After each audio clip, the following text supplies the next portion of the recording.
ഹായ്സ് welcome back. നമ്മളിന്ന് ഉണ്ടാക്കുന്നത് beans വെച്ചൊരു തോരനാണ്. അതിനായി നമ്മൾ ചട്ടി അടുപ്പിലേക്ക് വെച്ച് വെളിച്ചെണ്ണ എടുത്ത് ചട്ടി ചൂടായി വരുമ്പോൾ കടുക് ഇട്ട് കൊടുക്കുക. കടുകൊന്ന് പൊട്ടി വരുമ്പോൾ പിന്നെ നമുക്കതിലേക്ക് ഇട്ട് കൊടുക്കേണ്ടത് ഒരു 2 ടീസ്പൂൺ ഉഴുന്നാണ് നമുക്കിതിലേക്ക് ഇട്ട് കൊടുക്കേണ്ടത്. ഫ്ലെയിം ഒന്ന് കുറച്ച് വെച്ചതിന് ശേഷം നമുക്കതിലേക്ക് ഉഴുന്നിട്ട് കൊടുക്കാം. ഉഴുന്ന് പൊട്ടി വരുമ്പോൾ നമുക്കിതിലേക്ക് 2 വറ്റൽമുളക് പൊട്ടിച്ച് ഇട്ട് കൊടുക്കാം. കുറഞ്ഞ ഫ്ലെയിമിലാണ് നമ്മളിതെല്ലാം ചെയ്തെടുക്കേണ്ടത്. കരിഞ്ഞു പോകാൻ പാടില്ല, പ്രത്യേകം ശ്രദ്ധിക്കണം. പിന്നെ നമ്മളിതിലേക്ക് ഇട്ട് കൊടുക്കേണ്ടത് 2 പച്ചമുളക് അരിഞ്ഞതാണ് ഇട്ട് കൊടുക്കേണ്ടത്.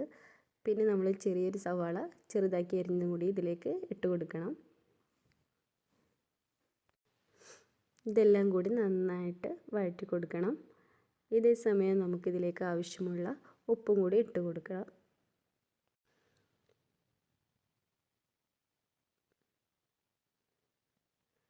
പിന്നെ നമുക്കിതിലേക്ക് ഇതിനാവശ്യമുള്ള കുറച്ച് മഞ്ഞൾപ്പൊടി ഇട്ട് കൊടുക്കാം. എന്നിട്ട് നന്നായി വഴറ്റി മൂപ്പിച്ചെടുക്കാം. കരിഞ്ഞു പോവരുത്. ഈ ഒരു സമയമായാൽ നമുക്ക് ഇതിലേക്ക് അരിഞ്ഞു വെച്ചിട്ടുള്ള ബീൻസ് ഇട്ട് കൊടുക്കാം.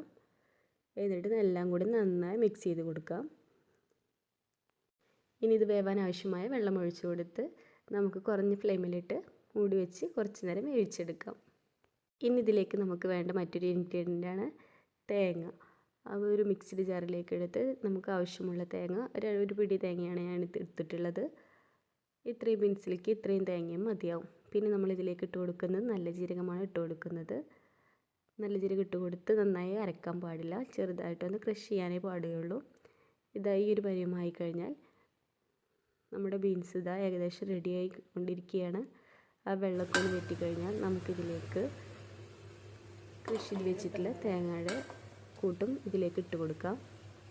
ഈ സമയം നമുക്ക് ഉപ്പുണ്ടെങ്കിൽ ആവശ്യമുണ്ടെങ്കിൽ നമുക്ക് ഈ സമയം ഇട്ട് കൊടുക്കാം. പിന്നെ കറിവേപ്പിലൊക്കെ ഇട്ട് കൊടുത്ത് നന്നായി മിക്സ് ചെയ്ത് കൊടുക്കാം.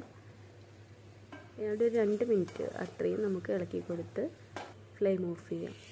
സ്വാദിഷ്ടമായ ബീൻസ് ഉപ്പേരി റെഡിയായി. എല്ലാവരും ട്രൈ ചെയ്ത് നോക്കാം. ഇഷ്ടമായെങ്കിൽ ലൈക്ക് ചെയ്യുക, സബ്സ്ക്രൈബ് ചെയ്യുക.